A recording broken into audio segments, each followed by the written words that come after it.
So we actually got one more game left this weekend, which is the game of the week between the Sounders and LAFC. But rather me watching that game and then start doing the 12 game review, I'm actually just going to review the first 6 games because that way, once that game is finished, I can just watch, I can just do the review of the last 6 games and then I can do the preview of the 5 games that's going to be happening in this midweek action on Wednesday. So, without further ado, let's actually get into the action from this week. And there was a lot of upsets in this week. Like, this was really the week of upsets, and some teams that you wouldn't think that they had a shot of winning in this week action, yeah, they end up winning, and some of those teams end up winning big.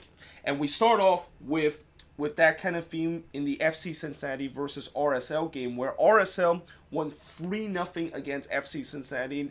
And, I don't know you can call this kind of an upset because FC Cincinnati, they haven't really been doing very well. I mean, ever since they were on cloud 9 after that back-to-back win against the Timbers versus New England, they have looked pretty bad and kind of come back down to earth. And with this result, you could say that not only they're coming back down to earth, but it seemed like they have dropped a little bit below of what their expectation was for their expansion year. And RSL, of course, a team that I've been mentioned in the past, they're not very good on the road, and that this is one of the rare times that they actually play a very decent road game. In the first half, Rusnak scored in the 42nd minute, and this is after, for the first 35 minutes, FC Cincinnati really were the better team and had many chances of getting the first goal. But Rusnak, of course, scored the first goal for RSL, and then just 3 minutes later, Sam Johnson scored his second goal with RSL, and at that point, it was 2-0 RSL, and both of these goals were pretty similar, where the goalkeeper originally saved it, but then it came right into the rebound of the goal scorer, who basically slots it home. And for FC Cincinnati, that has to be very deflating. The fact that, they've been playing well in the first half, but they gave up 2 late goals, and now they're heading to halftime down 2-0. And I think that kind of deflation really took effect in the second half, because in the second half, Rusnak scores on the penalty. And keep in mind, Rusnak actually broke his finger throughout this game, so he played majority of this game with a broken finger, and they had to wrap around his finger. And this was also a game where it was taking place in a very cold and rainy night, so the fact that Rusnak, who had to deal with the pain of his finger being broken, and also the tape that was all drenched because of the rain. Yeah, this was definitely an incredible performance, not only physically but also mentally, from Rusnak, who, like I said, he got his brace from the penalty spot in the 59th minute, and that was pretty much game, set, and match. I mean, with RSL winning 3-0, FC Cincinnati, with the problem that they've been having in terms of goal scoring, there was no way that they are going to come back in this game. In terms of the shots in this game, FC Cincinnati had 14 shots compared to 10 that RSL had, 1 shot on goal compared to 7 that RSL had, 8 shots off target compared to 1 that RSL had, 5 shots that was blocked compared to 2 that RSL had, and possession-wise, it was pretty even. FC Cincinnati barely edged out in terms of the possession-wise with 51% and 49% possession. So, for RSL, this is definitely a good result for them. It looked like they are started to get things going again. And for FC Cincinnati, yeah, this is kind of where we thought that, we knew that coming into this season, FC Cincinnati could be in for a rough year because of the fact that they didn't really make some splashy kind of signing in terms of what other expansion team would do. And we said before that goal scoring was going to be a big problem with this team because they just don't have a creative player on this team. And add to the fact that now they have their best goal scorer and probably their main goal scorer, Fernando Audi, getting suspended because of that drunk driving incident a couple of weeks ago. Yeah, this team just had no goal scorer whatsoever, and they haven't scored a goal now in more than 200 minutes, and they haven't scored a goal from open play for a month now. And something tells me that this team, they desperately cannot wait to get to July where they would start making some signing. Like, I would be very surprised if FC Cincinnati doesn't do something in the summer where they bring a creative player, because right now this team, there's just no creative player and no goal scoring with this team. This team can definitely defend, but at the end of the day, if you don't score goals and you can't score goals in games, yeah, you are not going to win a lot of games. But yeah, next up, this was equally the game of the year that I have seen so far in the MLS season. And in many ways, this game was very similar to the Orlando City versus Colorado game, where just like that game, the score of this game was 4-3. And just like this game, it was a very back and forth game where there was a lot of drama late in the game. And really the only difference in this game is that Minnesota just completely collapsed late in this game, not only on the scoreboard but also in terms of the mental state. But in the first half, Quintero scores from Gregus to make it 1-0 in favor of Minnesota. And we've been talking about how bad Alex Bono has been for TFC in these last couple of weeks.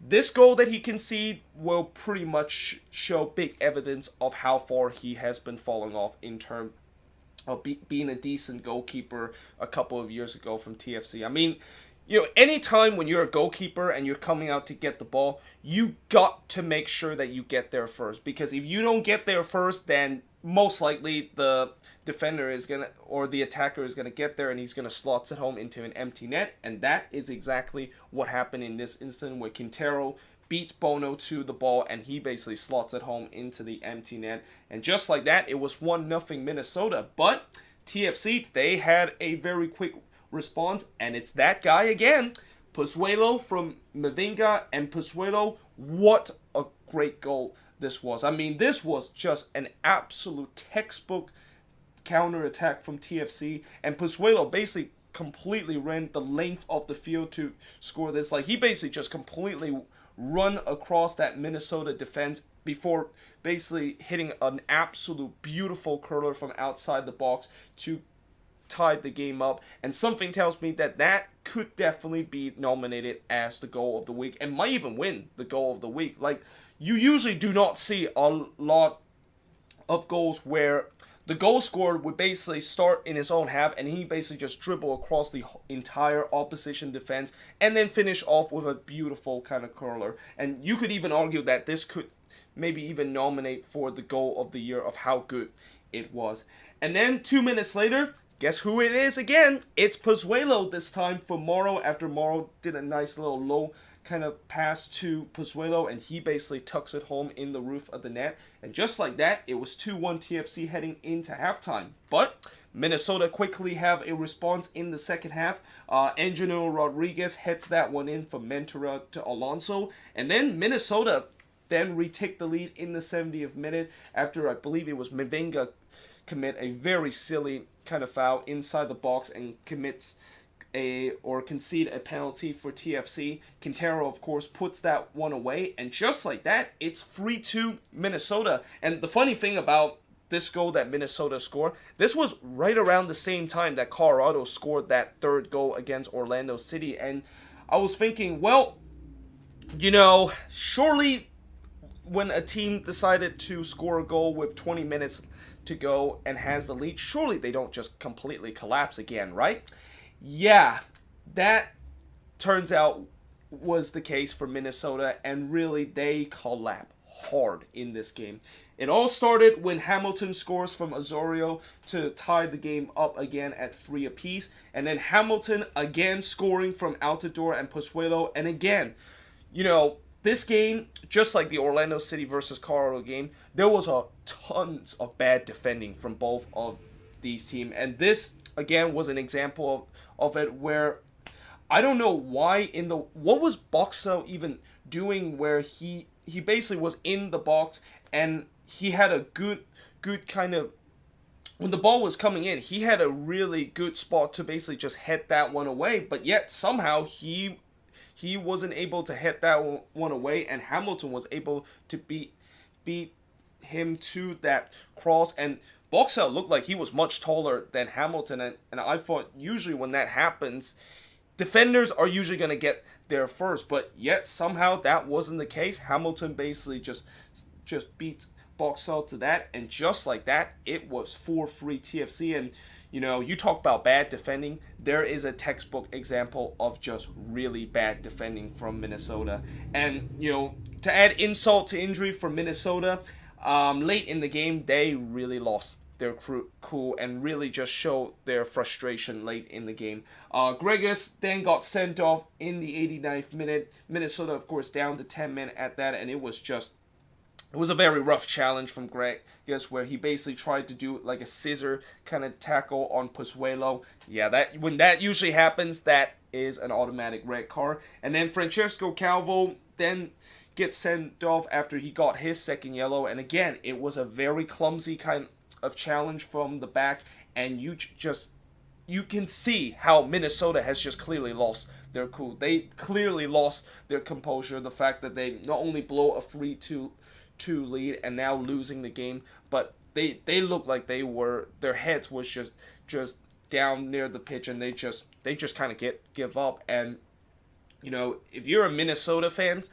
not only this game is a heartbreaking game for you, but the fact that you saw the team just completely capitulate in terms of mentally, that has to be very, very infuriating to see the players just not only giving up, but just kind of capitulate. And,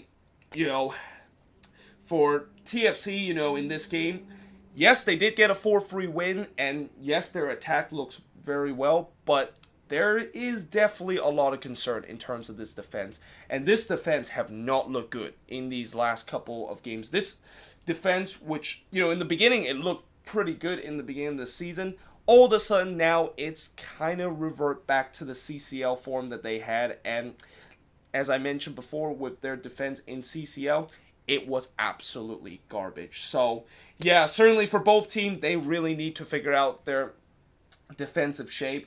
But I think TFC, they'll take this resort, and basically, hopefully, in the next game, not only they can continue this good attacking force that they had. I mean, there's no doubt that TFC has one of the best attack in the league, but the defense is a huge liability. And it's kind of the same thing for Minnesota too. Minnesota also have a very good attack, but their defense, my God, after all these kind of signing that they have in terms of the defensive reinforcement that they did in the offseason, it still looked very vulnerable throughout this season, and it looked like this team is on verge to once again concede 70-plus goal again this season.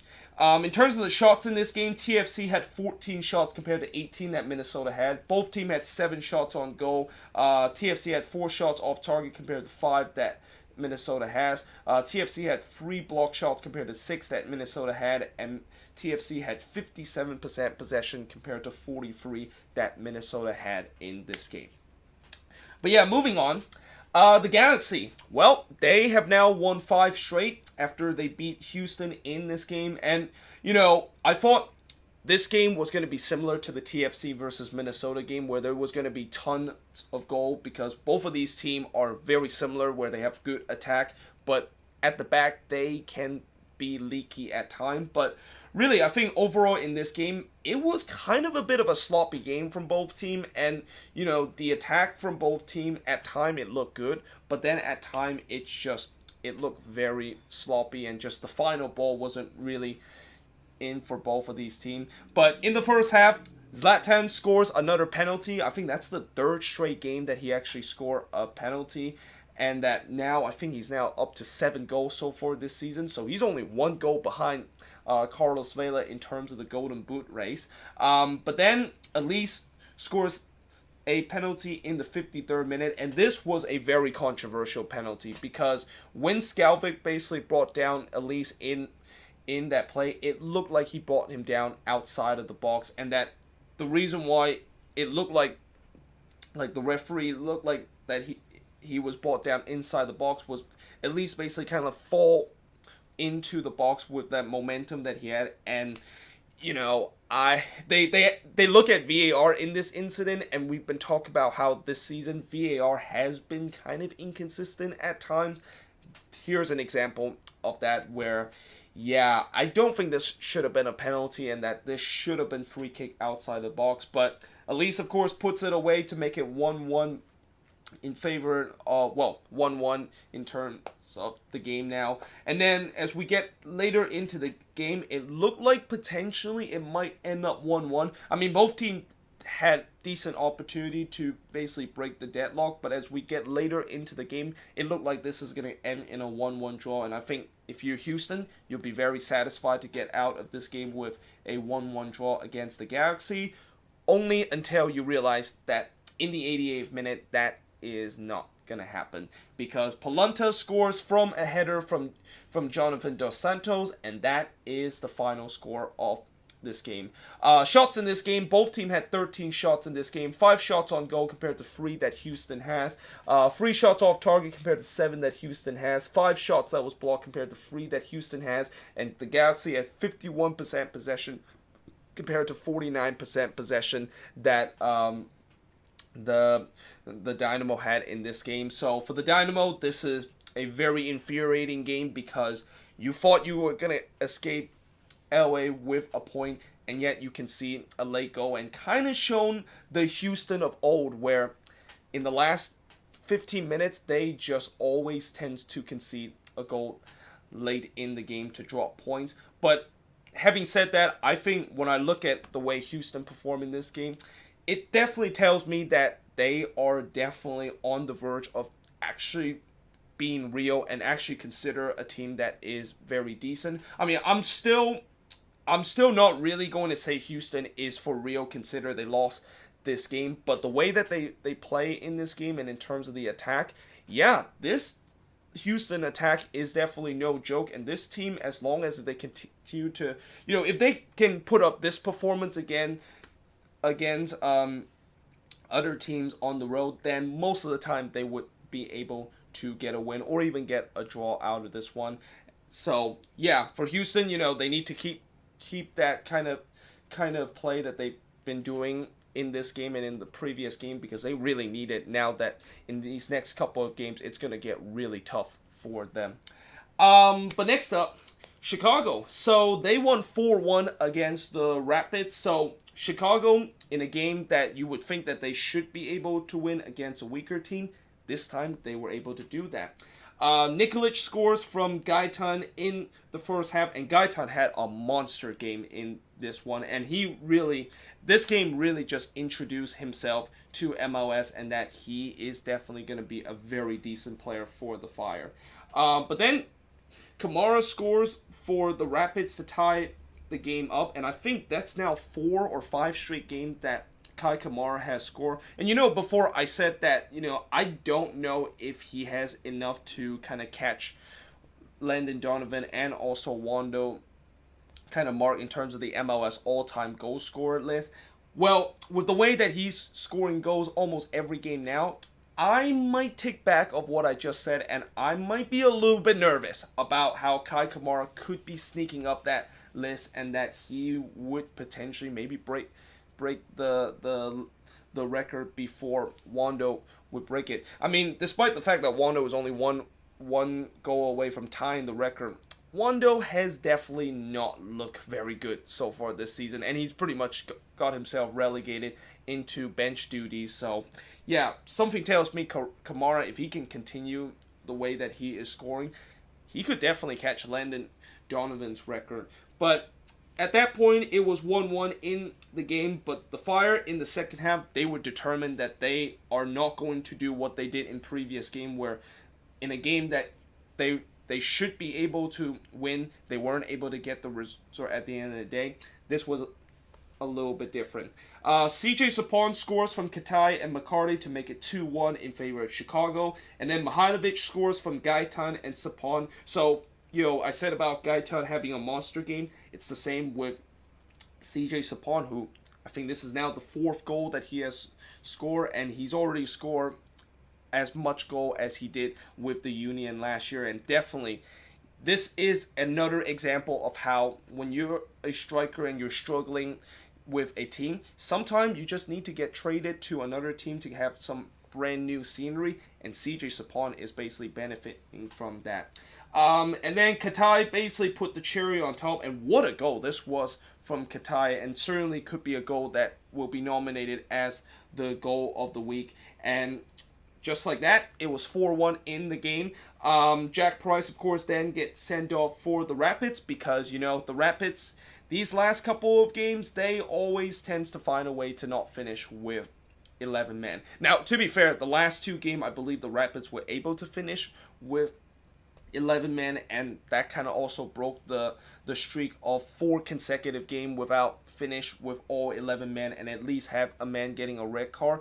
But yeah, this is if you're the Rapids, this is definitely a result that will definitely not satisfy you and will really kind of makes you think that this is 2018 all over again. And it definitely looked like it now with the way that this defense just look absolutely garbage. I mean, as much as this attack at times looked very respectable, the defense just numerous games continuously let them down, and because the fact that they lost this game, and with this loss, I think the Rapids are the last team that still have not got a win this season. I know NYCFC got a win. I know Portland, of course, got a win, and that, of course, foreshadow what I'm going to be talking about next on this board when I switch it up. But yeah, Colorado is going to be the last team now that is winless, and for a team that definitely have ambition of trying not to be a laughingstock and maybe try to compete for playoffs, this is definitely not the way to start the season. And I truly do feel sorry for a Rapids fan because they have been suffering this kind of laughingstock for the last couple of years, and I also have heard a lot of Rapids fans, they want Anthony Hudson to get fired from this team, and I don't blame them. I mean, Hudson, he has not done very well with the Rapids, and probably he should have been fired last season. But in terms of the shots in this game, the Fire, they had 13 shots compared to 9 that the Rapids had. 5 shots on goal compared to 2 that the Rapids had. 7 shots off target compared to 6 that the Rapids had. Both teams had 1 shot that was blocked, and possession-wise, 54% compared to 46% that Chicago has. But next up, the Union. Well, they bounced back from that disappointing loss against the Galaxy by beating Montreal by a score of 3-0 in this game. First half, Corey Burke scores to make it 1-0 for the Union. And what's interesting about this game is that the Union, despite the fact that they only had 4 shots in this game, 3 of the 4 shots was able to put into the back of the net. And the 3 shots on goal that they have in this game, all 3 of them went into the back of the net. Then Montreal basically scores a penalty to make it 2-0 in favor of the Union. Marco Fabian, of course, wasn't available for this game, and if he was available, he would have took this penalty and potentially scored this one for the Union. And then in the second half, Bedoya scores from Wagner and Medunian to make it 3-0 Philly. Philly did had a man send off late in the game with Wagner getting a red card, and that, of course, is the final score of this game. And really, for the Union, the only downside of this game is Wagner, of course, getting sent off, and also Andre Blake came off in this game after suffering injury. You hope that it's not a very serious injury, because losing Andre Blake for the Union could be a very devastating blow for this team. But yeah, in terms of the shots in this game, and as I mentioned how weird this game was, Philly, they only had 4 shots in this game compared to 8 that Montreal has. 3 shots on goal compared to 1 that Montreal has. 1 shot off target compared to 3 that Montreal has. They have no shots that was blocked compared to 4 that Montreal has. And they had 53% possession compared to 47% possession that they have. And, for the Impact, it is pretty clear that they are desperate for Piatti to be back in this team. I mean, I've been saying how this team has been kind of treading water in these last couple of weeks because of the fact that Piatti is not there and they just have no creative ability going forward. Yeah, this game pretty shows that they are started to sinking and that they are desperate to hope that Piatti gets back, or at least hopefully that Omar Brownlee can be be with this team and that he can immediately play with this team and make an immediate impact. Because right now with Montreal, if they do not have Piatti in this team look like a very weak team, and it looked like one of the worst teams in the Eastern Conference. But finally, on this board, Orlando City. So they won 1-0 against the Whitecaps, and for the Whitecaps, this is a very agonizing loss. And it looked like Vancouver in this game, they play a perfect kind of road game where, despite the fact that they didn't really had a lot of opportunity in front of goal, that was kind of expected with this Whitecap team only playing in this game with 3-day rest, and that they have to travel all the way across the other side of the country. And it looked like for sure that they were going to try to get a point at this. In fact, late in the game, they were doing the same thing they did in the midweek game against LAFC, which was they pretty much shut down shop and hope that they can get a result out of that. But unfortunately, this time didn't work because Nani scores from Kleshton and Rion. And looks like Kleshton actually scored that goal originally because he basically shot that one, but it took a slight deflection off of Nani. And obviously, whenever a goal is scored, the goal scorer is the one that last touched the ball, and Nani was the one that last touched the ball. And that, Kleshton, I guess he'll be a little bit disappointed the fact that he should have got that goal, considering he basically shot it and Nani just got a slight deflection off that. But still, I think at the end of the day, a goal is a goal, and I think Orlando City, they will definitely take that, and that turns out to be the final score of this game. Shots in this game, Orlando City had 16 shots compared to 6 that Vancouver has, 4 shots on goal compared to 2 that Vancouver has, 6 shots off target compared to 4 that Vancouver has, 7 shots that was blocked compared to none that Vancouver has, and Orlando City had 60% possession compared to 40% possession that Vancouver has. So, like I said, for Vancouver, it's a very frustrating loss because they look like they were for sure going to get a point. And if they do get a point, it's definitely a very good point for them. And that now they got 4 points in a week, which is definitely very good for them. But unfortunately, they couldn't quite do that. And for Orlando City, it wasn't pretty. But at the end of the day, they were able to get out of this game with all 3 points. And, Orlando City, they have definitely played very well. But as you would, if you ask an Orlando City fan and ask them, do you think that this team could potentially make the playoffs? They'll probably say no, because most likely this is kind of like what Orlando City is, where they look like they're off to a great start and give fans some hope, and then they completely slash all that hopes in the second half of the season and just not even win a single game in a long span of period. But hopefully that won't be the case for Orlando City in this game. Hopefully these kind of performance will continue, because if they continue to play like this, then yeah, they will definitely make the playoffs at the end of this season. But that being said, I am now actually going to go back and watch LAFC versus the Seattle Sounders, and I am going to also switch the board, and I'll see you guys after the LAFC versus the Sounders game. Alrighty, so the LAFC and Seattle game have just finished, and I think the most surprising thing about this game wasn't the fact that LAFC was incredible, but it was how one-sided this game was. And I understand that Seattle was missing a couple of key players in this game, and have they had those key players and that they were full strength, maybe this game would have been a lot closer. But still, the final score of this game, 4-1, that was certainly a scoreline I didn't think that it would happen. I thought this was going to be a very closely contested game, but in the end, it was a very one-sided kind of game. And it all started in the 12th minute when Carlos Vela scores from Marc-Anthony Kaye. So Vela, with his 9th goal at that moment, staying in the hot streak that he is in. And then Atuesta scored from Marc-Anthony Kaye, and my goodness, I do not know what in the world were Roman Torres doing there. Like, why in the world did he decide to just basically dive down and just give Atuesta a clear lane to shoot on goal? Like, that is just textbook schoolboy defending. And I understand that, Seattle, they had to put Torres in because Chad Marshall wasn't available in this game. And it's clear why Seattle does not put Torres in that center back role anymore because he was just terrible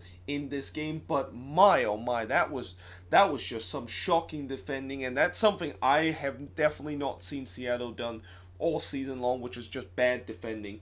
But then in the second half, Harry Shipp scored from Victor Rodriguez, which, that goal was kind of against the run of play because up till that point, LAFC was still dominating this game, and they looked like they were probably going to get a third or even a fourth goal. In fact, I think Vela had a chance to score the third goal when he was one-on-one with Stephen Fry, and Fry, of course, saved that one to preserve the 2-0, well, to keep his team staying in a 2-0 deficit heading into halftime. But, with Shipp scoring from Rodriguez, I thought, okay, maybe this is when Seattle starts to wake up a little. No.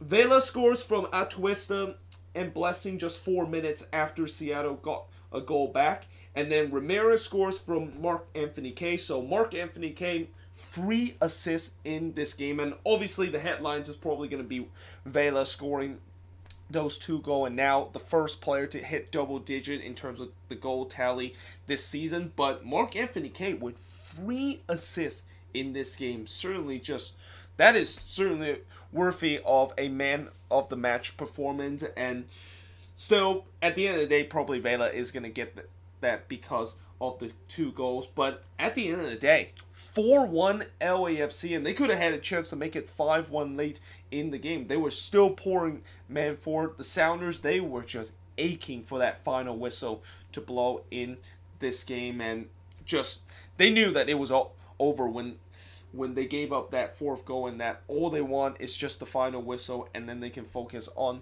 the next game on Wednesday. And then in terms of the shots in this game, well, it pretty much just put more evidence of why this was such a one-sided affair.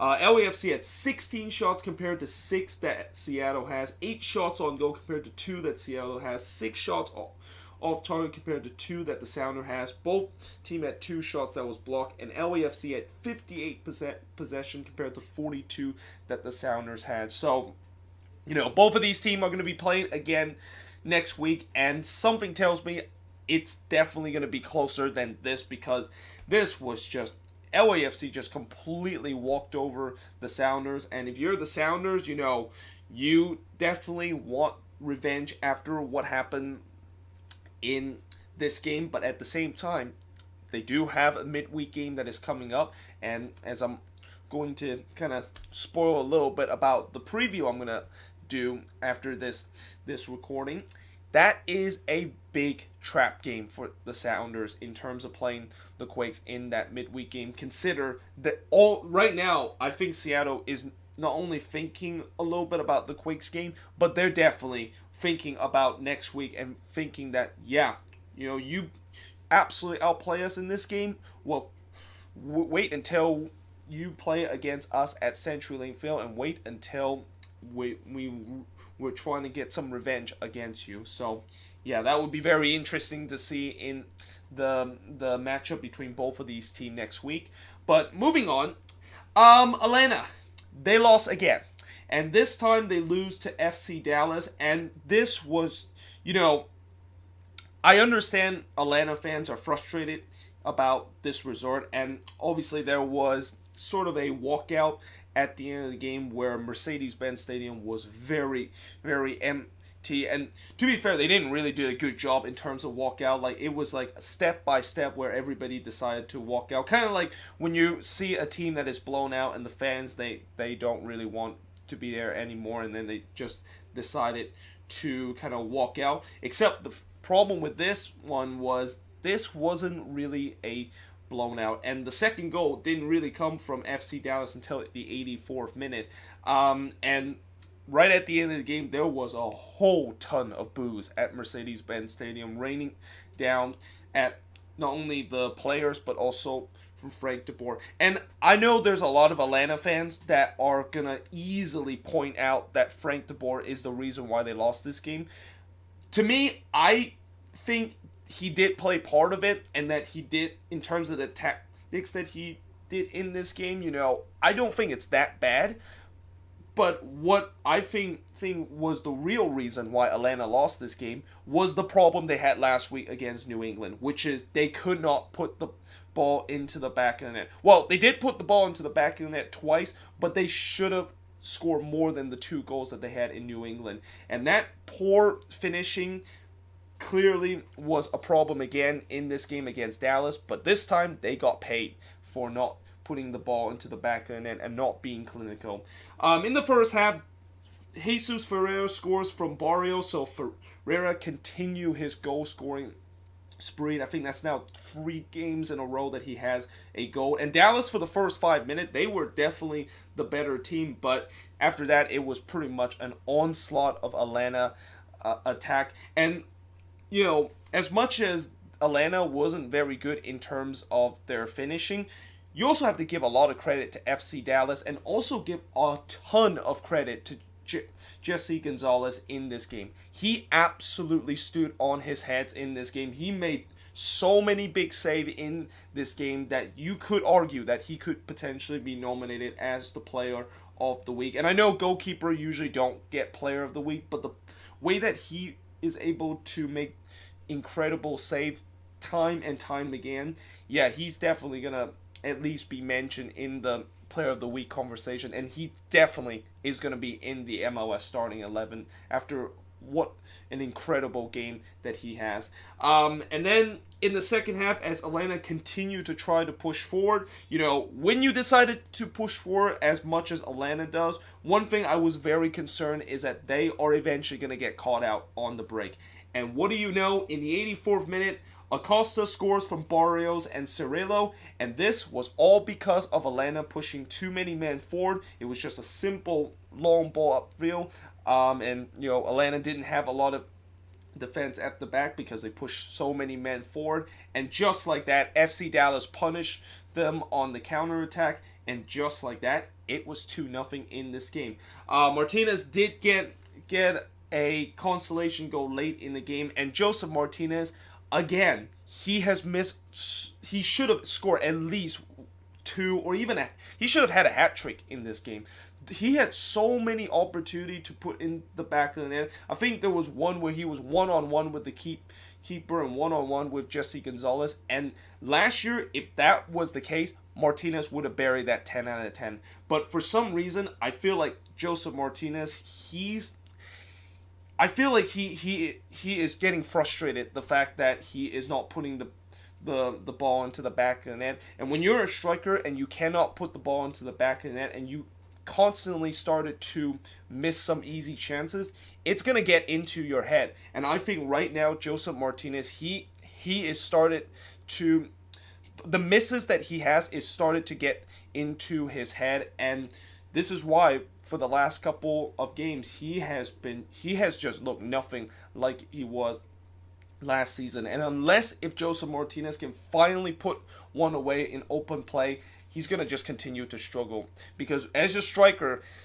the only way you can get things going and get your hot streak and inform going is that you need to start putting the ball into the back of the net. But in the end, like I said, Atlanta, of course, lose this game, and the stats of this game just tells you how much Atlanta absolutely dominate this game and how much Jesse Gonzalez literally just stand on his head in this game. Atlanta had 22 shots compared to 8 that Dallas had. They had 8 shots on goal compared to 6 that Dallas had. 9 shots off target compared to 1 that Dallas has. 5 shots that was blocked compared to 1 that Dallas has. And Atlanta had 71%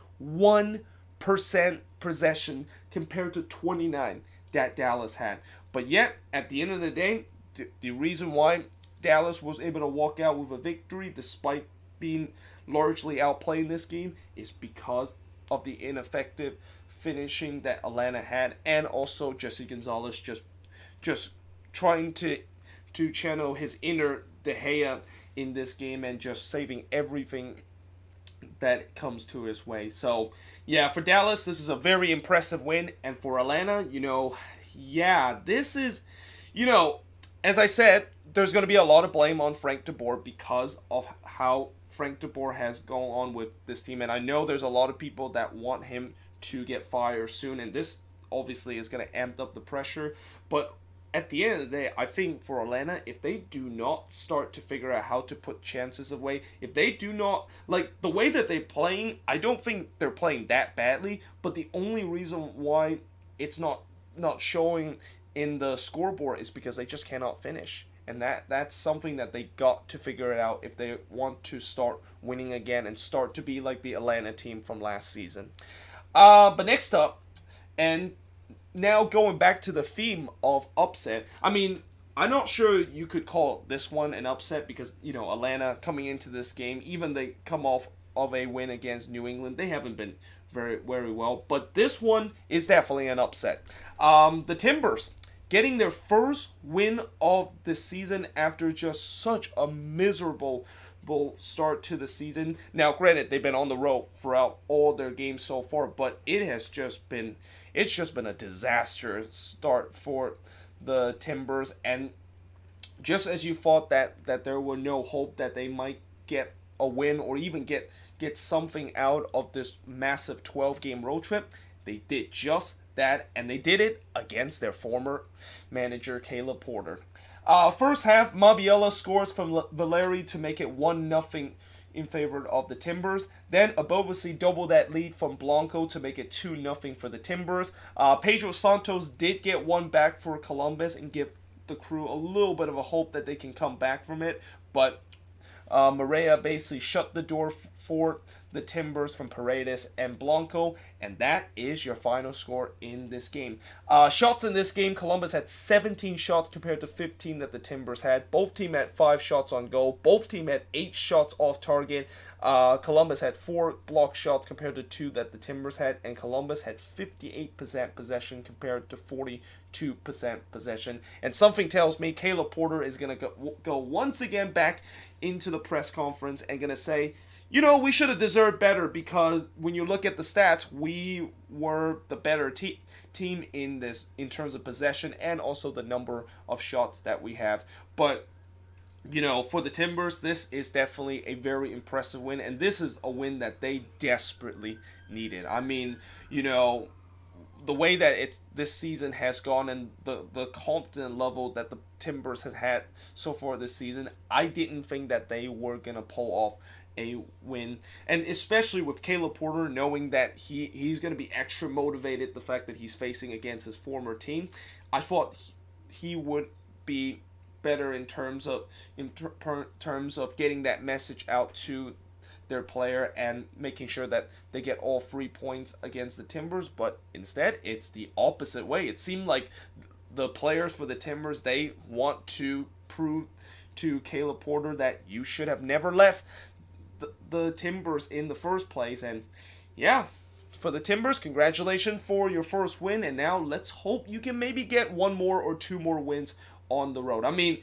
they don't really need to start going on a hot streak, but if they can get 1 or 2 more wins on the road and start picking up points, then yeah, I think the Timbers are going to be in good shape in terms of making the playoffs this season. And I know it's crazy to say that they're in good shape making the playoffs even though they're started so poorly, but again, like I said in the beginning of the season, they can at least get some points on this massive 12-game road trip. They will be just fine because I know for a fact that they are going to win a lot of those home games that they had in the back end of the schedule. Sticking into the theme of upsets, this is actually wrong. I know Redbulls fans probably had their eyelid and thinking, oh, we won 1-0. No, it was actually New England winning 1-0 against the Redbulls. I accidentally made a mistake there. And for the Redbulls, yeah, I think it is time to hit the panic button because, this season, all the games that they have been playing has not been very good. And this probably may be the rock bottom part of the Redbulls because it's one thing to start the season poorly, but it's another to lose against a New England team that is basically in a crisis right now and are the team that has the worst record in the Eastern Conference. Now, in the first half, there was no score, and then in the second half, Pineda scores from Caicedo and Hio, and that would be your final score of this game. And when you look at the shots in this game, New England had 9 shots compared to 13 that the Redbulls had, 6 shots on goal compared to 2 that the Revs had, 3 shots off target compared to 6 that the Revs had, 5 block shots compared to 1 that the Revs had, and the Revs had 53% possession compared to 47% possession. And, for the Redbulls, I wonder, with this loss, does this drum that Thierry Henry managerial kind of rumor a little bit louder after this, because there's been just so many reports that Thierry Henry is going to manage this team. And as I talked about in the news of the week, I know they're bringing one of their former players back and that maybe it will work out for them, but Thierry Henry, when you saw what he did at Monaco, even when he had a good team, he did very poorly and he couldn't motivate the team. And when right now the Redbulls need a manager to just kind of motivate the team, and it just seemed like Chris Armas isn't really doing a good job to try to motivate his team and trying to get things going, and also the tactics that he's been using, the press that he's trying to continue to implement, it seemed like the league is starting to figure out his press a little bit. And right now for the Redbulls, this is a difficult situation that they find themselves in, because even if they get Henry, I don't know if he's gonna be very decent. And we've seen before with former coaches come into the league, they might start do very well and they might start to turn around a team. But we also seen times where foreign coaches and even former players decided to coach a team and they look absolutely awful. So yeah, for the Redbulls, this is definitely a very sticky situation that they are in right now. And unless if this team does not step up and the players does not step up for this team, yeah, they are going to continue to go on this downward spiral. And as for New England, well, it's an impressive win, and I don't know if this win will maybe give a little bit confidence for this team. I mean, right now, New England, this team, despite this win, this is still a team that is coached by Brett Friedel, and as long as if this team continue to be coached by Brett Friedel, I don't think this team is going to go anywhere, and especially how they don't really play any kind of inspiring kind of soccer, and they still have so much problem with this team. I doubt that, occasionally they might get a win so and so, but I doubt that this would be a startup of what would be a good run that the Revs would be, unless if the Revs decide to prove me wrong on that.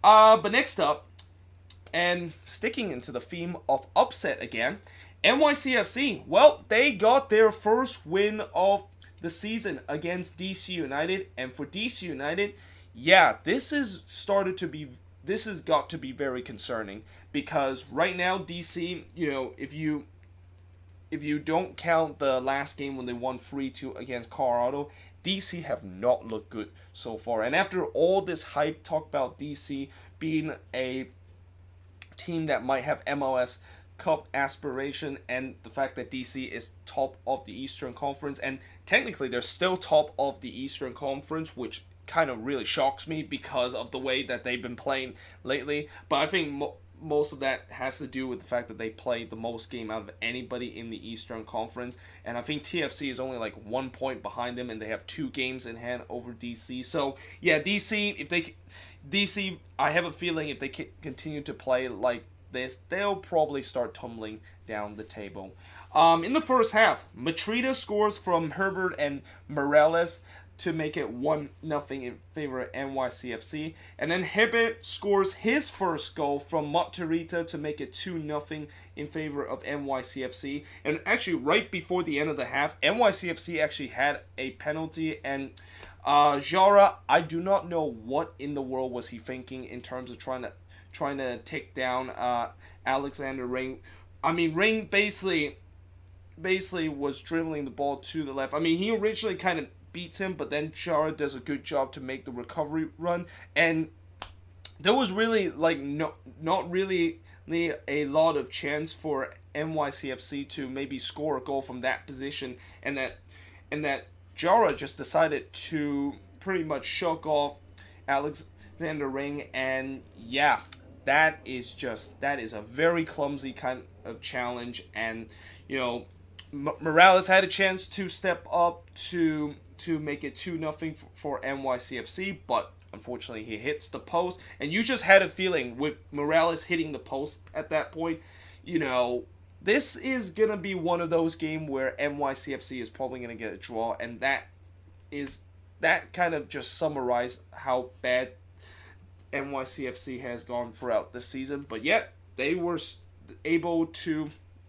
recover in the second half and scored a goal. And overall, they were actually looking very good in this game and really just dominate DC in this game.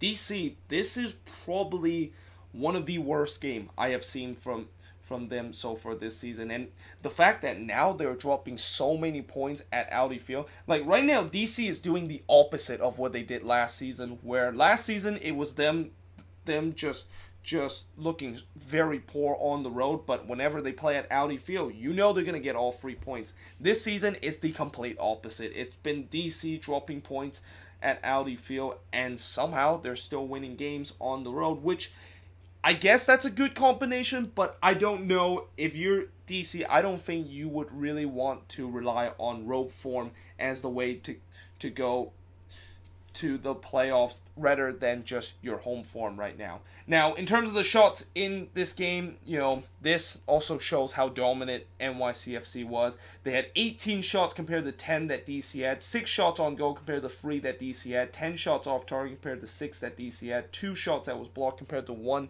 that DC had, and possession-wise, 54 possession compared to 64 or 46% possession that NYCFC had. So for NYCFC, hopefully this is the beginning of something good.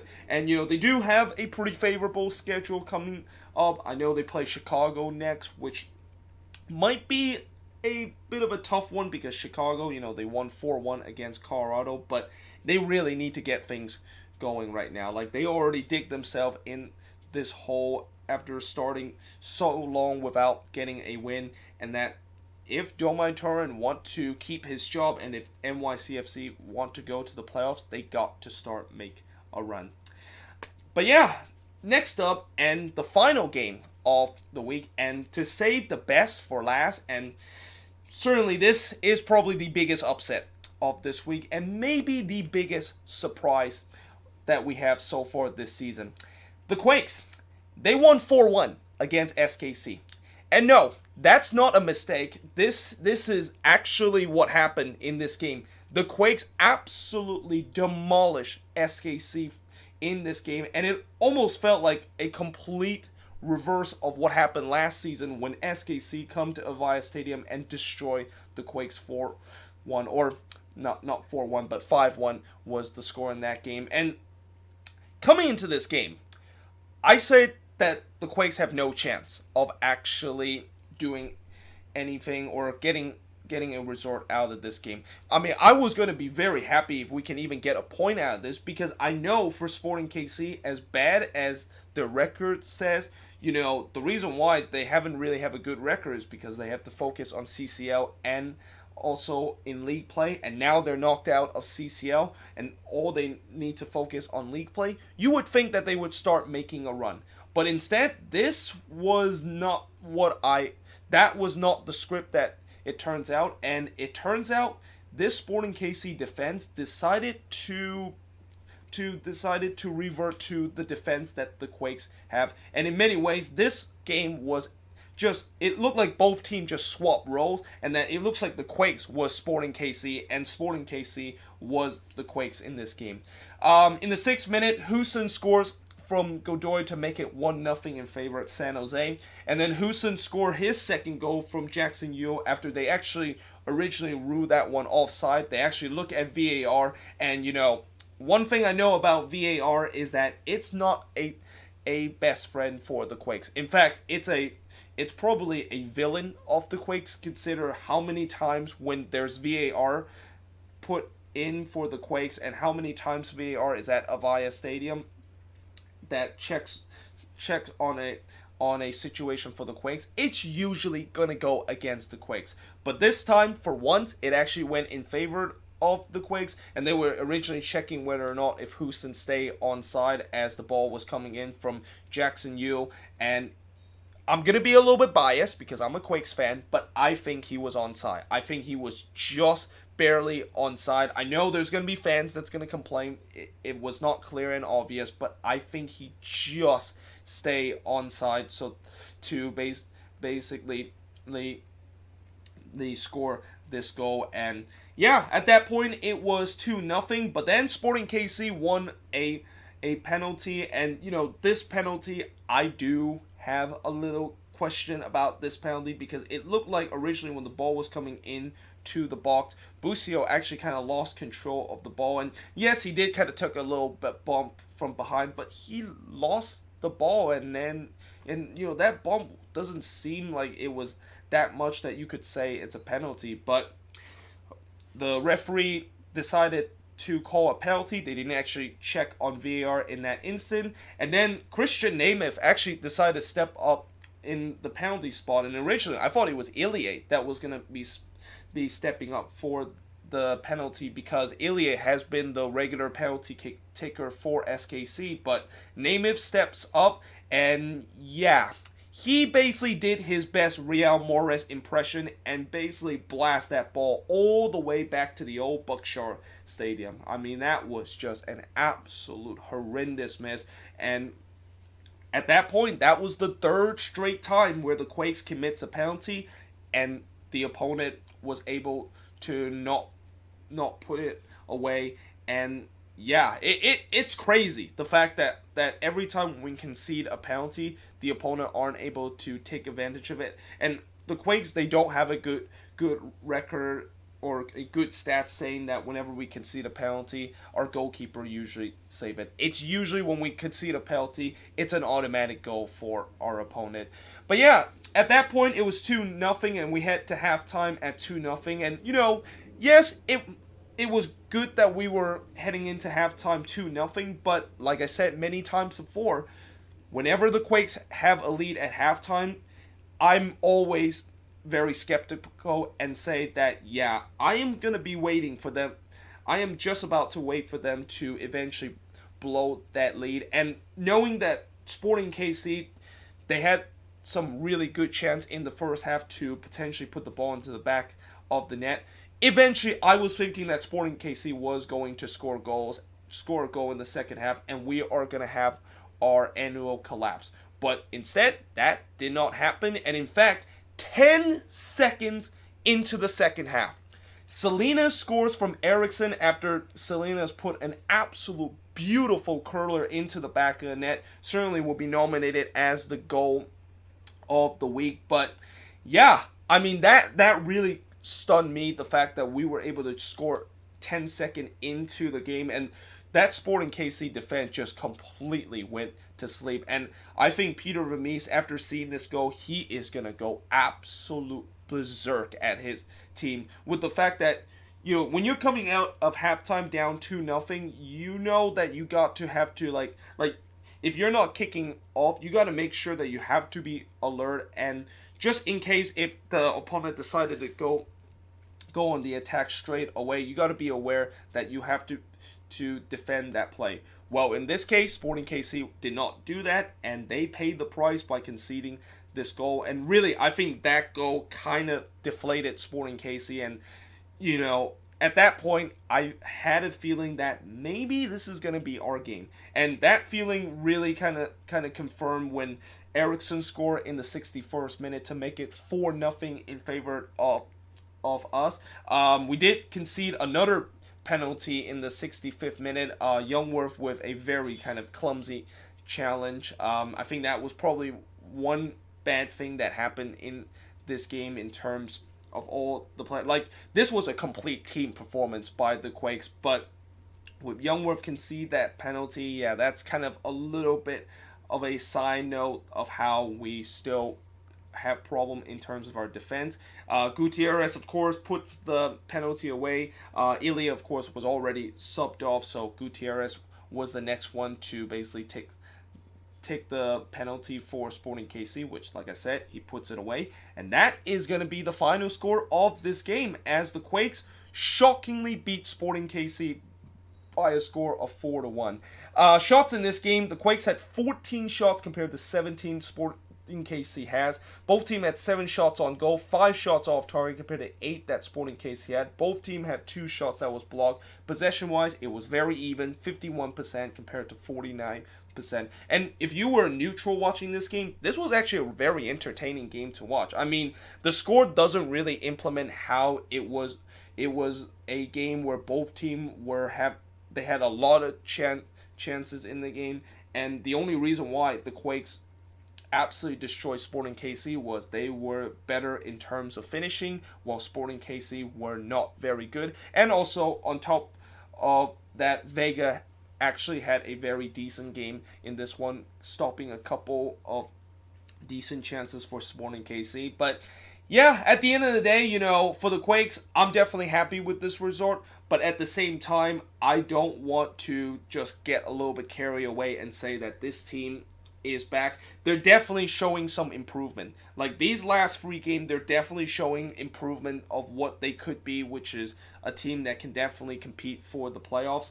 But the question is, can we sustain it? And it's not very often that the Quakes can sustain a good performance and then the very next one they follow up with a very good performance, especially now that the Quakes have to go on the road in a midweek game against Seattle. And I know Seattle, of course, lost to LAFC, and that, of course, is kind of a trap game, but it will be very interesting to see if they can use this momentum and did what they did in this game and carry that into the next game against Seattle, because we really need it. We need a kind of performance like this against Seattle if we are going to try to maybe get a point or even all 3 points in that road game. But that being said, that is pretty much it for the review for MLS Matchweek number 8. Let me know in the comments below, what do you think of these games? What is the biggest surprise out of this week? And yeah, hope you guys enjoyed this video, and I will see you guys next time.